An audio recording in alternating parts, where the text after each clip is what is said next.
Call, hello, YAHAWAH, BAHASHAM, YAHAWASHI, BAHASHAM Kakadash. Double honors to our elder apostle and elder bishop's great millstone, and salutations to the hopeful elect. Salutations to the fellow Akim and Aquaf that sincerely believe on his truth and is not doing this for fame and glory, and are continuing in the faith with diligence and all sincerity to you. I say shalom to my fellow laborers in his faith. To you, I say shalom. Lord willing, this is quick and edifying, straight to the point. I'm gonna title this lesson because this lesson is inspired from Isaiah 65, 13 and 14, where the Lord made the promise where we was going to eat in a famine. So that's going to be really the title of this lesson is, we're going to eat, and it's just not only showing that we're going to eat in a famine, but the Lord fulfill his promises, right? That the things that he promised us in the scriptures he's going to do, and that all YAHAWASHI is requiring of us to do is to trust in him and just be patient. You know what I'm saying? It's easier said than done, but it's really that simple, right? To trust and be patient. Now let's get into Isaiah 65, verse 13 and 14. It says, therefore,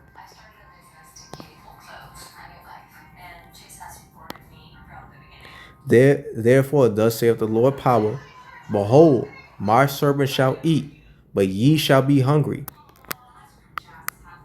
I'm gonna read that again. I don't know if brothers heard me. Call hello, YAHAWAH, YAHAWASHI. Shalom to the fellow laborers out there that subscribe to the 100% full truth, laboring in sincerity. And shalom to the fellow Akim and Akwaf who are serving the Lord in sincerity and not out of fame, not for fame and glory, right? So you can say shalom. I'm saying the greeting again because the volume was low, so I just want to make sure that the speaker picked it up. So back what I was saying on Isaiah 65, the Lord made his promises, right? And it's not just the Lord promised that we're gonna eat, but it's also it also shows that the Lord fulfills his promises, right? So let's go into Isaiah 65, verse 13 and 14. It says, therefore, thus saith the Lord power, behold, my servant shall eat, but ye shall be hungry. Behold, my servant shall drink, but ye shall be thirsty. Behold, my servant shall rejoice, but ye shall be ashamed. Behold, verse 14, behold, my servant shall sing for joy of heart, but ye shall cry for sorrow of heart, and shall howl for vexation of spirit. So this is a promise, this is a future prophecy, right? This is going to take place in Jacob's trouble, okay? When this prophecy is fulfilled, because then that's when the Lord, because in Jacob's trouble, we're going to be, right, kind of, in a way, we're gonna be we're gonna have to move like our heads on a swivel more in that time more than ever, right? In the time of Jacob trouble, you really gotta be circumspect. You gotta really be on point because there's gonna be dangers everywhere. And on top of that, we're gonna there's gonna be a Hebrew Israelite task force coming in and try to locate and arrest Israelites that believe in the truth. This is why the elder apostles and the elder bishops be saying, you got to know what you're involved in, because you're really going to have law enforcement, task force, and basically government agencies. They're going to, this government, Babylon, right? Esau kingdom, Esau is going to use his government to basically to organize a task force to hunt down Israelites. If it's in the UK, it's going to be a UK task force. If it's in Babylon, it's going to be a Babylonian task force, right? Wherever the Israelites are, basically, because this gospel spread throughout the four corners of the earth.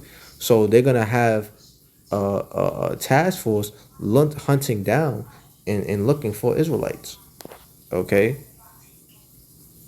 So in that day, we won't be able to just go into a grocery store or go into a local convenience store. We won't be able to, because everything is gonna, you know what I'm saying? Like with these cameras, they're gonna be looking for you. So they show you in the movies. You know, they probably gonna have to tap into the cameras, FBI tapping into the cameras, watching the cameras.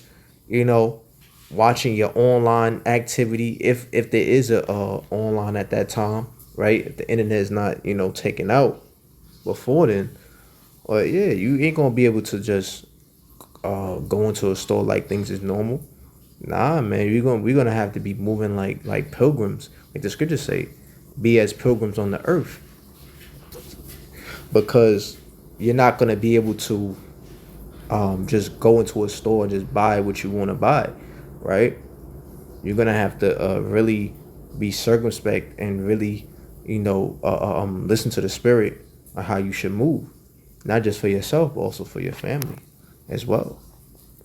It's gonna be really dangerous times and really perilous. Yeah, which mean dangerous for us believers, man. But the Lord got us though, and that's the point. That's the comfort and exhortation I want to push in this lesson. That yeah, we're gonna go through perilous times. Yeah, things are gonna get tough. But the Lord got us though. Remember that the Lord got you. If you believe on YAHAWASHI and you sincere, the Lord got you, right? So this is a promise that is going to be fulfilled once Jacob trouble pops off, because you know, we, like I said, you ain't gonna be able to go to a convenience store, right? You know, you're gonna have to be moved circumspectly. You're gonna have to be on the move. So, you know, the Lord is gonna send his food, right? He's gonna direct you to places where you can get food, direct you to people where you can get food, you know, and he's gonna provide for you, right? And that's us, and that's the Lord fulfilling his promise to us. You know what I'm saying? Because we waited and trusted in him. So the Lord's not gonna go back on his word. You know what I'm saying? He's not gonna make us a fool for trusting in him. No. Tell you that in Sirach 2:10. Bring that out. Sirach 2:10.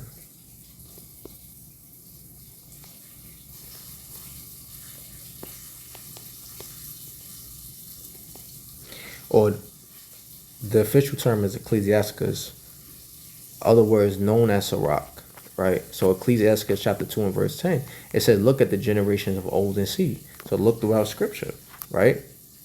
Did ever any trust in the Lord and was confounded? The answer is no. Or did any abide in his fear and was forsaken? The answer is no. Or whom did he ever despise that called upon him? Who did that Lord ever hated that called upon him? The fact that you know his name and you're calling upon his name lets you know you have a relationship with him. You see what I'm saying? And he doesn't despise his servants, the ones who he introduced himself to, the ones who he called friends, the ones who he gave his name to, right? That's one of the secrets that of YAHAWASHI, right? His name and his son's name. That's only given to the hopeful elect. Well, really to the elect, Salakia. Given to the elect. Lord willing, I'm a part of that number. You know, not everybody know his name. So not everybody can call upon him. You see, they're going to call upon God and Jesus Christ. Which is God is nothing but a title. And Jesus Christ is not even his name. It's Greek. You know what I'm saying? So, anyway, I read that verse to show you that, hey, the Lord never is not going to let nobody down who put their trust and faith in him, man. Never. And we're going to read an account in 1 Kings, the 17th chapter. 1 Kings 17. And this was during a time of famine that, you know, drought or famine that, you know, Elijah had to live through, right? And we're going to read through it to see how the Lord not only fulfilled his promise, but took care of his servant, okay? Because that's what the Lord going to do for us. I'm going to read it in the NLT. It says, 1 Kings chapter 17 and verse 1. It says, now Elijah, who was from Tishbe and Gilead, told King Ahab, as surely as the Lord YAHAWASHI, the power of Israel lives, the power I serve, there will be no dew or rain during the next few years until I give the word. Then the Lord Yahawashi said to Elijah, go to the east and hide by Garith Brook, near where it enters the Jordan River. Drink from the brook and eat what the ravens bring you, for I have commanded them to bring you food. So see, you see what the Lord did here? He basically told he sent Elijah to tell King Ahab, look, like there's going to be a famine in the land where King Ahab was residing in. There's going to be a famine in that land until the Lord says otherwise, right? But at the same time, he instructed Elijah, like, all right, I want you to go to the Kerith Brook, right? Near the Jordan River, so that you can drink. And he also told them, like, hey, right, you're gonna go near the Kerith Brook, near the Jordan River, right? And not only you're gonna drink, but the raven's gonna come and feed you as well. So see, he already had preparations to provide for his servant. So yeah, he's gonna bring famine in the land where King Ahab was residing, because King Ahab was a wicked king, man. He did a lot of evil to the prophets, bro. And he did a lot of idolatry and wickedness against the Lord. You know what I'm saying? But you see what I'm saying? The Lord, all right, he put a famine in the land where King Ahab was residing in, but at the same time, he sent Elijah to the location and a place where he could be fed and taken care of, so that he's well taken care of, and that he's going to be good, so that the famine doesn't, you know what I'm saying, destroy him. You see that? That's right there. That right there is showing you the Lord is gonna, like he promised, my servant shall eat, but ye shall be thirsty. My servant shall drink, and ye shall be hungry. And Elijah is a servant of the Lord. So if the Lord doing this for Elijah, how much more us, bro? That's what the Lord gonna do with the men of the Lord of today, the men on the highways and byways, the men of Great Millstone and the affiliates, man.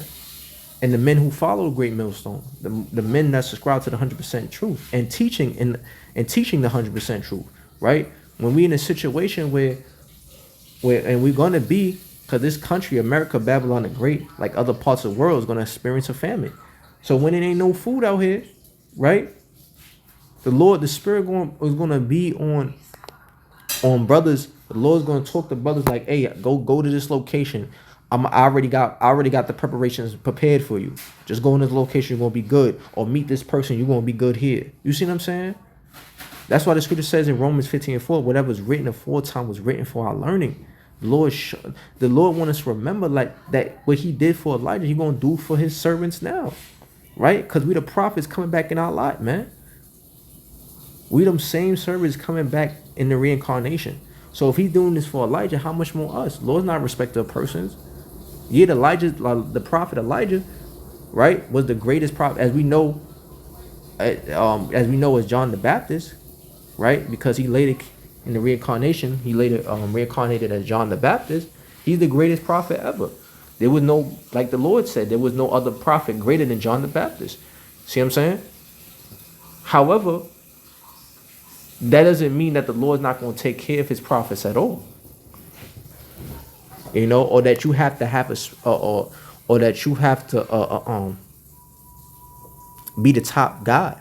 You know, whether you the top guy, right? Or you just lowly, you know? Like, I'm a lowly brother, you know what I'm saying? I'm not, you know what I'm saying? I'm just, or whether you just a lowly brother, like we all humble, right? But I'm saying in regards to, you know, this truth of ours, right? Whether you just an average brother or even an elder, right? The Lord is going to take care of you because we're all servants. Okay? Not trying to create any disparaging or any conflicts, but I just want to see, I was just making the point that you don't have to be an elder or you don't have to be the top guy, because there are great men in this faith, man. You know, and I had the honor to meet them, but you don't have to be the top guy in order for the Lord to take care of you or the Lord to do for you, because you were a servant still. You know what I'm saying? We all have our lot. You know what I mean? So much is given, much is required. You know? And I love my elders, and I respect my elders, man. I ain't trying to make this about me, because this point is the lesson, you know. And I wouldn't want to be elder, because it's a lot of responsibility, you know. So double honor to the elder apostles and the elders, man. You know, of Great Millstone. And much respect to those men, because, you know, what they have to do for the Lord and serving the Lord at that capacity, at that level, it's a lot of responsibility, man. And it's not easy, you know. See, others see the glitz and the glamour and the glory, right, and the title, but it's a lot of it's a lot of weight that comes with that title, you know.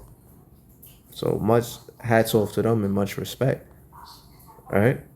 So continuing on in the 5th chapter, it says, no, 5th verse. So like, yeah, I said 5th chapter. 5th verse, it says, so Elijah did as the Lord YAHAWASHI told him, and camped beside Gareth Brook, east of the Jordan. The ravens brought him bread and meat each morning and evening, and he drank from the brook.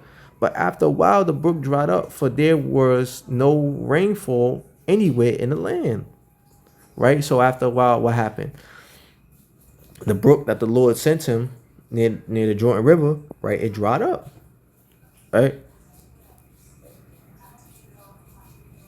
But guess what? Look what the Lord going to do. Verse 8. Then the Lord YAHAWASHI said to Elijah, go and live in the village of Zarephath, near the city of Sidon.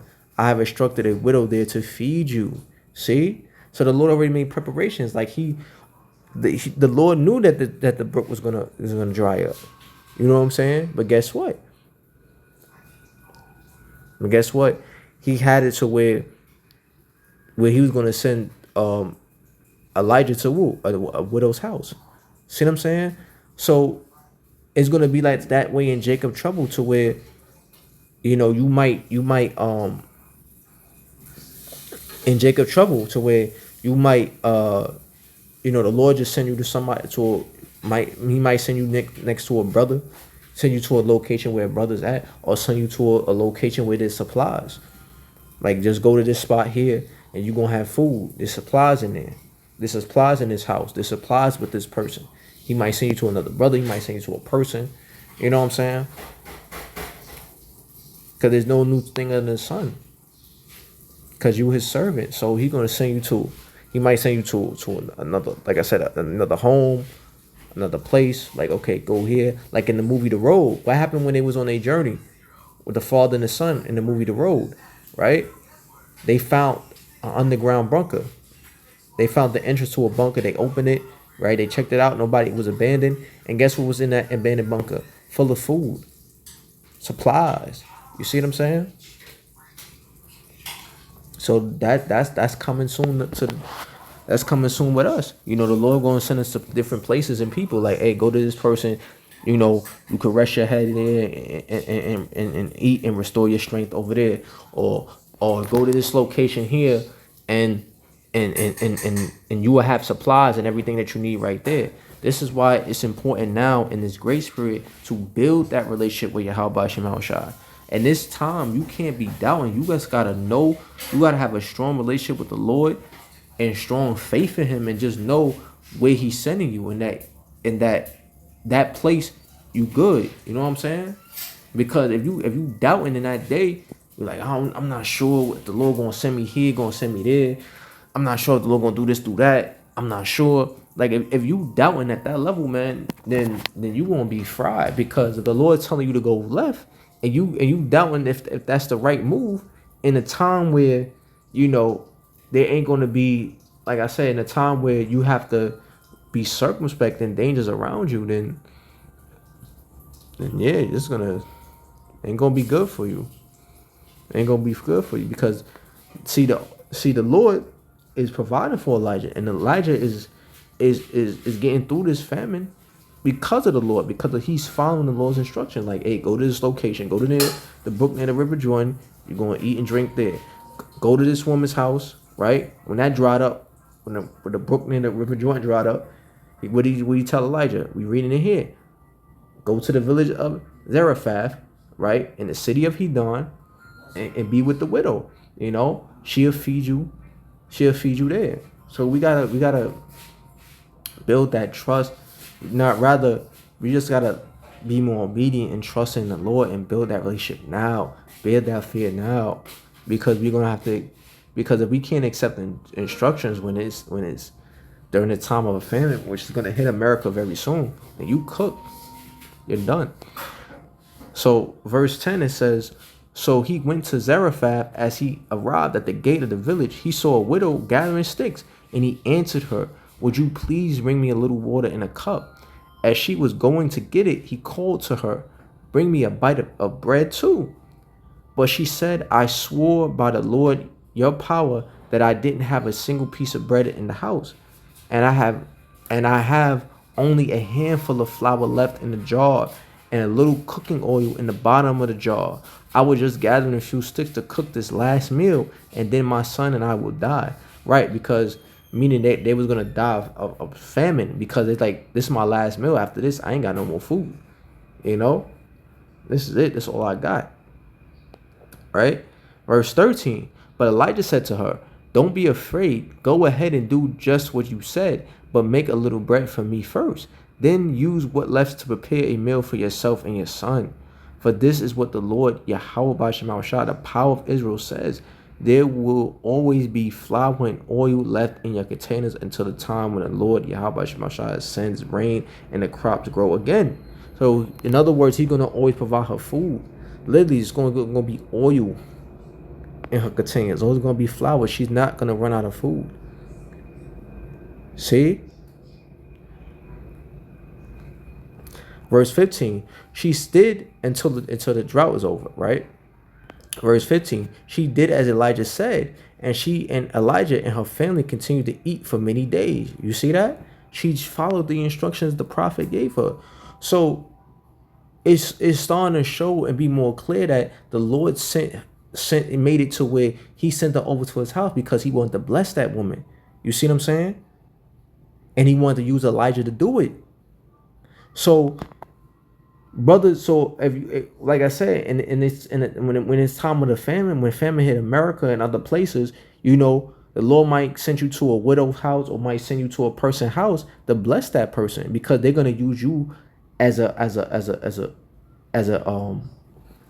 gonna use you as a vessel to bless them. You know what I'm saying? Because they want to help that person, you know. So gonna be same with Eve. You might be sent, a brother, myself, maybe other brothers might be sent to an Eve house during the time of the famine. You know what I'm saying? When famine hit America. And we might be sent to an Eve house. That's a widow. Same situation. You know what I'm saying? She might have a kid. She might not have a kid. And the Lord sends you over there, right? And she's taking care of you.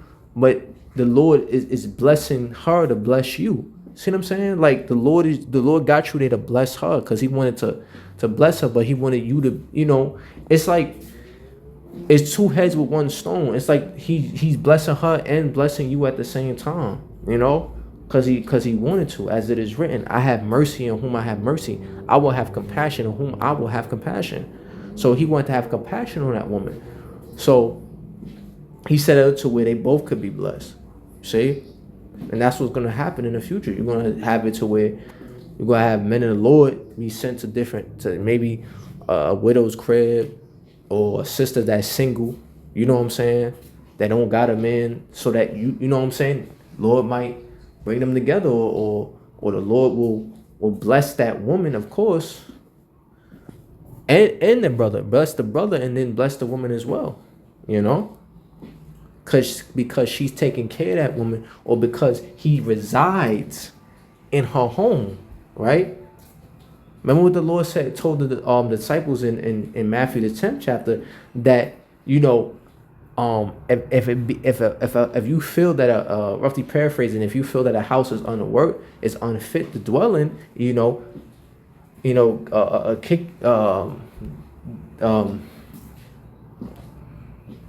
dust your feet, right? Dust your feet, and roughly paraphrasing, take your peace with you. Let me see. You know what I'm saying? You get that. Matthew 10.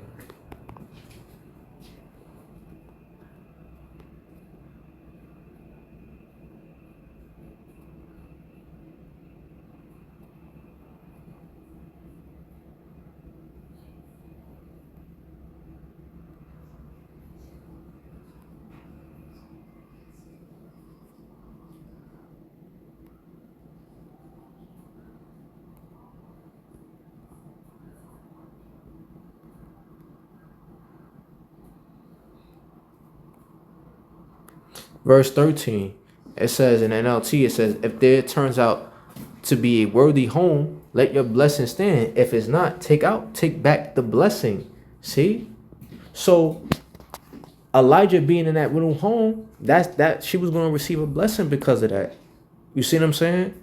So it was going to be the same thing, like that peace. You know what I'm saying? That she's going to when the men of the Lord, the prophets come through, right? And the Lord sends a man of the Lord to a widow or to a single sister, right? She's going to be blessed because a prophet, a man of the Lord, resides in her home. Okay? Going back to 1 Kings 17 chapter. Right? I'm going to get to the point and then we'll close out. It says, verse 15. So she did as Elijah said, and she and Elijah and her family continued to eat for many days. There was always enough flour and olive oil left in the container, just as the Lord YAHAWASHI had promised through Elijah. You see that? So the Lord doesn't lie. I tell you that in number 23 and 19. Like the Yahweh is not a man that he should repent, nor the Yahweh is not a man that he should lie, neither the son of man that he should repent. They don't. Yahweh Hashem is not a liar, bro. What they say is gonna happen. What they say they're gonna do, they will do. And just as the Lord told the woman through the prophet Elijah, she wasn't gonna run out of food, and it happened just as he said. They ate for many days, and mind you, they're in a famine, right? There's a drought. You see, she was just complaining before when Elijah entered her home that she was on her last meal, that she about to make her last meal. And at that, she ain't going to have no more food. And here it is. We reading down 16 verses later that she was eating for 15 verses later. Salakia. It's not 15 verses, but couple verses later, Salakia, not the exact number, but a couple verses later, we read in verse 15 that she's been eating for many days, her and her son. You see that? So, listen, brothers, listen. Yahweh Hashem is going to take care of us. We find the Lord been sustaining us with daily benefits. Every day we woke up, every day that we, you know what I'm saying? And especially, just being in this truth is a blessing. It's a gift from Yahweh Shah. And also the Lord been sustaining us, giving us our daily bread every single day. Health, strength, vitality, protection, spiritual awareness, knowing all the evils around you, knowing what these wicked ass people doing around you. The Lord been giving us daily benefits. So we have nothing to worry about. When a famine comes, when drought comes, when trouble comes, we must remember these accounts, that's just as we reading. The same way how the Lord was providing for Elijah during this famine and drought and made sure that he ate and drank. Right? The Lord gonna do the same for us because we're his servants. Just as Elijah is his servant, we're his servants. So the Lord gonna do the same for us. You just gotta believe and trust in that. And not worry and panic when crisis hits, because when the power go out, when there ain't no more food, when there's chaos in the streets, when there's people, when anarchy, which is anarchy. Let me look at that word. Anarchy is present. We gotta trust in the Lord. Anarchy. It says anarchy is a state of society without government, laws, or supreme authority. Right? That's Jacob's trouble, because that's what's gonna happen. It's gonna be a lawless land. People gonna just do whatever the hell they want to do, whatever they wicked flesh compels them to do. See what I'm saying? It says often characterized by a lack of control, chaos, and disorder. So when we in this time of Jacob trouble, when there's no law, we're gonna be laws, but rather they're not gonna be enforced because people are not gonna obey and listen. Right? Gonna be like a purge out here when people. It's gonna be like purge, like the purge, man. When people when it's all chaos and all hell's breaking loose and shit hitting the fan, man. We gotta trust in the Lord. Remember these accounts of how the Lord provided for his servants, how the Lord took care of his servants, man. And know the Lord going to protect and provide for us. And remember that and just trust in Yahweh Shem Shine that day. We cannot doubt when shit hits the fan. We gotta be 10 toes down and lock in and just trust the Lord. Because who else we gonna trust? You can't trust your neighbor. Scripture tell you that. In that day, hell no. When shit hits the fan, you definitely can't trust your neighbor. You can't trust your neighbor. You can't trust your friend, so-called friend, right? That you may know in the world. You can't trust family. You can't trust nobody. Only one you can trust in Yahweh Shem Shah. So if you don't even trust Yahweh Shem Shah, who can you trust, right?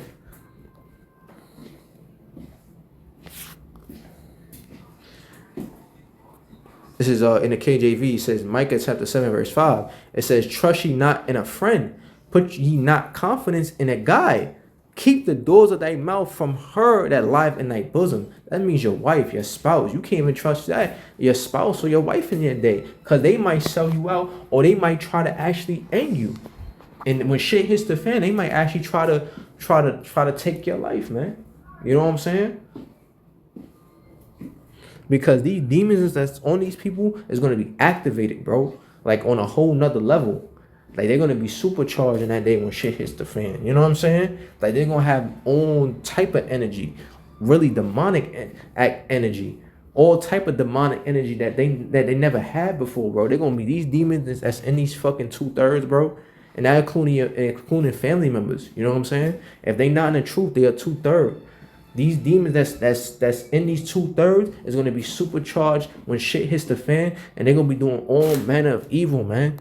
So you cannot even trust your spouse if she's not in this truth in that day, because she might, you know what I'm saying? She might even try to get you. I'm not saying she will, but I'm saying that these people in the world, whether they are loved ones or not, they got spirits on them. You know what I'm saying? And I don't mean we love them less, but we understand the truth. They got spirits on them. So them spirits might have her do all, you know, no matter some, you know what I'm saying? You don't know what she might do or he might do. So you can't trust them in that day when shit hits the fan. The only one you should really trust is Yahweh Shem Shah. Look, verse 6. It says, "For the son dishonoreth the father, and the daughter riseth up against her mother, the daughter-in-law against her mother-in-law." That's anarchy, man. That's chaos. That's not order. You see, that's what's gonna happen in Jacob trouble. Families are gonna rise up against each other, bro. We seeing that now, right? Because this truth is creating a division within households, right? If your family members know that you're in the truth, guess what? They're gonna be against you, right? Your mother, maybe your father might be against you. Your cousins might be against you. Your siblings might be against you. Friends gonna be against you. See what I'm saying? So we're already seeing this now, but it's gonna play out on a physical level. It's not just gonna be like right now, just mocking and scoffing, you know, distance. But when shit hits the fan in Jacob trouble, it's gonna be on a physical level. You're gonna actually see your family members really, really show you, you know what I'm saying? Their true colors, man. Really show you them demons gonna activate in them, you know? And some of them might try to hurt you, bro. Like we don't want to think like that, but that's just the reality of it. You know what I'm saying? That's the truth. Because they got spirits on them. They got spirits on them, you know? Verse 7, it said, "Therefore I will look unto the Lord Yahweh Shem Shah. I will wait for the power of my salvation. My power will hear me." See? You gotta trust in the Lord in that day. He's salvation. You gotta look for him for salvation, right? You gotta trust in the Lord and ask and really, you know, hone that relationship and constantly pray for discernment, because in that day when shit hits the fan, and shit is hitting the fan, by the way, but when it fully hits the fan, right? You gotta have discernment. You gotta know what to do. You gotta know how to move, man. And you gotta know, you know what I'm saying, that your trust in the Lord is you gotta be 10 toes down with the Lord. you know, like you here with me. You know what I'm saying? Like you gotta be 10 toes down and see and really pay attention, because in that day, there ain't gonna be no in that day there ain't gonna be no Salaki. In that day, you can't put your trust in neighbors and friends and stuff like that. Those might be the same ones that either sell you out to the Hebrew Israelite task force, or freaking delete you. You know what I'm saying? Or take advantage of you because they might know, oh, he got supplies. Let me use my relationship with this person as leverage to take their shit. You see it all the time in apocalypse movies, man. So you can't trust nobody that's not in this truth, man. You gotta let the spirit of the Lord guide you. That's ultimately the end of the story, bro. Let the spirit of the Lord guide you, and have that strong relationship with the Lord. Because if you don't, you cook, because you ain't gonna know where to go. That's safe, not only to feed yourself or your family. You ain't gonna know what to do. You're gonna lose your shit. You're gonna lose your shit. That's what a lot of people gonna do when shit fully hits the fan. They're gonna lose their shit, and they're gonna be bugging out and realize they're not prepared. They're gonna be like the widow was before she met Elijah, right? We scraping, what I'm saying, they last meal. Scraping together their last meal, going farther is fucking going back to eating people, bro, because they like, fuck it, I ain't got no food. I'm gonna just have to cook cat, dog, rat. I'm gonna have to cook, you know what I'm saying, people, So we coming in them days, man. So take heed, fear YAHAWASHI, build that relationship with YAHAWASHI, and trust 100% fully in YAHAWASHI. So with that, Lord willing, this was an edifying lesson. Call halal, YAHAWAH, BAHASHAM, YAHAWASHI, BAHASHAM Kadash. You brother stay strong, keep the faith. Shalom. Shalom, shalom, Abba Ball, shalom.